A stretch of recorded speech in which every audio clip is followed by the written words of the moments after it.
사도신경으로 신앙 고백하시겠습니다. 전능하사 천지를 만드신 하나님 아버지를 내가 믿사오며 그 외아들 우리 주 예수 그리스도를 믿사오니 이는 성령으로 잉태하사 동정녀 마리아에게 나시고 본디오 빌라도에게 고난을 받으사 십자가에 못 박혀 죽으시고 장사한 지 사흘 만에 죽은 자 가운데서 다시 살아나시며 하늘에 오르사 전능하신 하나님 우편에 앉아 계시다가 저리로서 산자와 죽은 자를 심판하러 오시리라. 성령을 믿사오며 거룩한 공회와 성도가 서로 교통하는 것과 죄를 사하여 주시는 것과 몸이 다시 사는 것과 영원히 사는 것을 믿사옵나이다. 아멘. 오늘 함께 보실 말씀 신명기 32장 8절부터 14절까지 말씀입니다. 구약성경 314면에 있습니다. 구약성경 314페이지 신명기 32장 8절부터 14절까지 말씀입니다. 지극히 높으신 자가 민족들에게 기업을 주실 때에 인종을 나누실 때에 이스라엘 자손의 수효대로 백성들의 경계를 정하셨도다. 야훼의 분깃은 자기 백성이라 야곱은 그가 택하신 기업이로다. 야훼께서 그를 황무지에서 짐승이 부르짖는 광야에서 만나시고 호위하시며 보호하시며 자기의 눈동자같이 지키셨도다. 마치 독수리가 자기의 보금자리를 어지럽게 하며 자기의 새끼 위에 너풀거리며 그의 날개를 펴서 새끼를 받으며 그의 날개 위에 그것을 엎는 것 같이 야훼께서 홀로 그를 인도하셨고 그와 함께한 다른 신이 없었도다.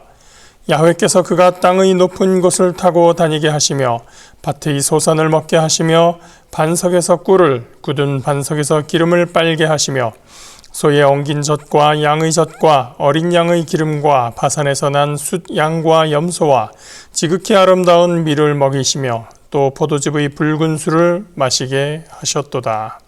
아멘. 모세의 노래 지난 시간에 이어서 두 번째 시간입니다. 31장에 이스라엘 자손들에게 노래를 가르쳐서 증거가 되게 하라라는 말씀이 있었는데 바로 그 노래가 32장에 기록되어 있는 모세의 노래입니다. 그리고 이 노래는 우리가 생각하는 대중가요처럼 유행가로 만들어서 불렀다기보다는 예배의 한 순서에서 낭독하는 형식이었을 것이라고 말씀드렸습니다.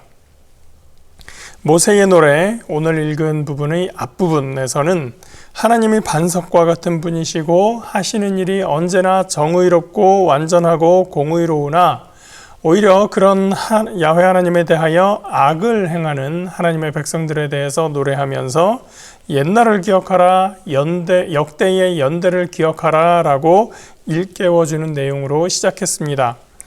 오늘 읽은 본문은 그 후속으로 옛날에 하나님이 무엇을 하셨는지, 역대의 연대를 어떤 것을 기억을 해야 되는지 그것을 하나님께서 하신 일이 과연 무엇인지를 노래하고 있습니다. 그것은 출애굽과 약속의 땅으로 이끌어온 광야의 노정 가운데에서 하나님께서 행하셨던 구속의 행위였습니다. 8절 9절 다시 보겠습니다. 지극히 높으신 자가 민족들에게 기업을 주실 때에 인종을 나누실 때에 이스라엘 자손의 수요대로 백성들의 경계를 정하셨도다. 야훼의 분깃은 자기 백성이라 야곱은 그가 택하신 기업이로다. 이 말씀은 하나님의 은혜가 하나님의 백성 이스라엘 자손들에게 대하여 언제 시작했는가?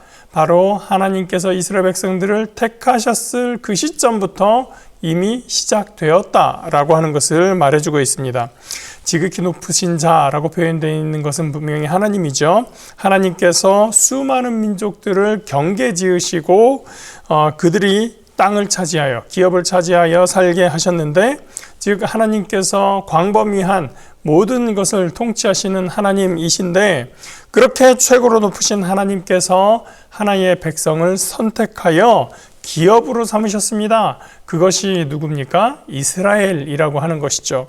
지금도 마찬가지입니다. 하나님의 은혜는 하나님께서 우리를 선택하시는 그 시점에 이미 시작이 되었던 것입니다.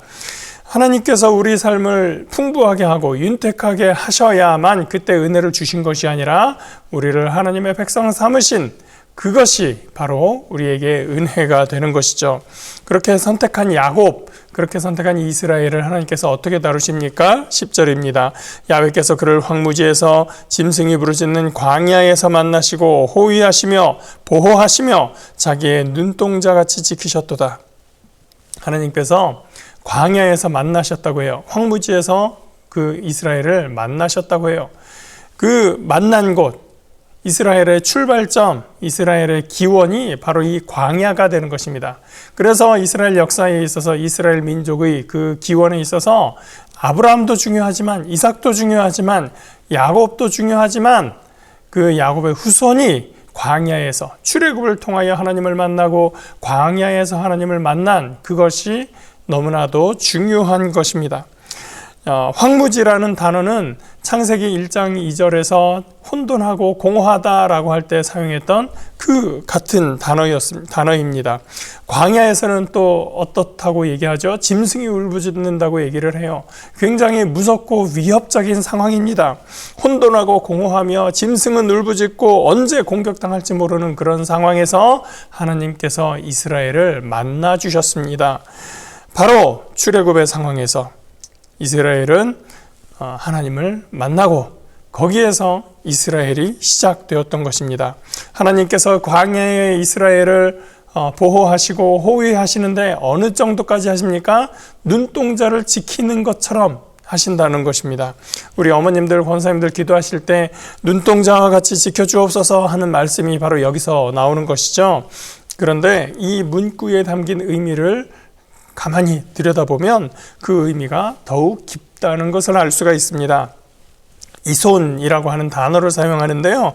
이것은 어떤 사람이 다른 사람의 눈 안에 비치는, 그래서 그 눈동자 안에 다른 마주보고 있는 사람이 비추는 그 사람의 작은 모습, 그것을 의미하는 단어입니다. 우리가 영화나 특히 애니메이션, 만화 같은 데서 이런 것들을 많이 보게 되는데 눈동자 안에 다른 사람, 상대방의 모습이 어려 있는 것, 비춰져 있는 것을 보게 되죠. 굉장히 문학적인 표현이면서도 오늘날에 적용되는 아주 영상미가 있는 그러한 표현입니다. 이 한 사람의 눈에 비친 그 상대의 모습, 다른 사람의 모습, 이것은 그 상대에 대한, 그 사람에 대한 깊은 관계, 관심, 사랑을 의미하는 것입니다. 그래서 우리가 기도할 때 하나님 눈동자같이 보호해 주세요 라고 하는 것은 그저 먼지가 들어오고 벌레가 들어올까 봐 눈을 얼른 질끈 감아버리는 그 정도의 보호하심이 아니라 눈동자에 담긴 그 사랑하는 사람의 모습을 지켜야 하는 것처럼 그 온 모든 관심과 애정을 다해서 그를 애틋하게 사랑하고 보호하시는 하나님의 깊은 사랑을 의미하는 것입니다. 또 11절에는 독수리가 날개를 펴서 자기 새끼를 돌보듯이 보호하시는 모습에 비유한 후에 12절이 중요합니다. 야훼께서 홀로 그를 인도하셨고 그와 함께한 다른 신이 없었도다. 홀로 이스라엘을 인도하셨다는 것은 하나님께서 그만한 능력이 되신다는 것이죠.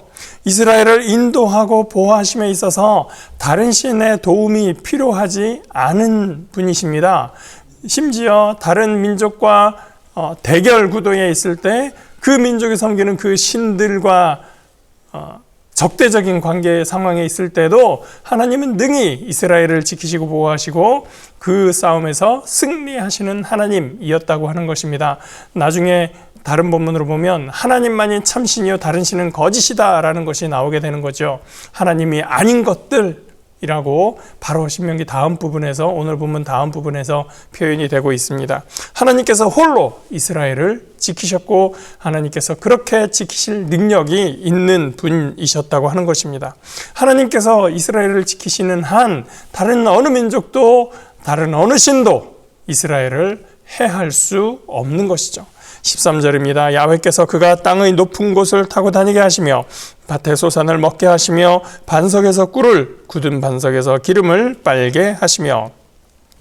땅의 높은 곳은 문자 그대로 하면 이스라엘의 중앙의 높은 곳을 의미합니다. 예를 들면 예루살렘이 있죠. 예루살렘은 산의 꼭대기에 있습니다. 그런데 그 산의 꼭대기라고 하는 것이 어떤 하나의 산 위에 있는 꼭대기가 아니라 능선으로 이어져 있는, 우리식으로 치면 산맥의 한 정상 부분이라고 할 수 있습니다.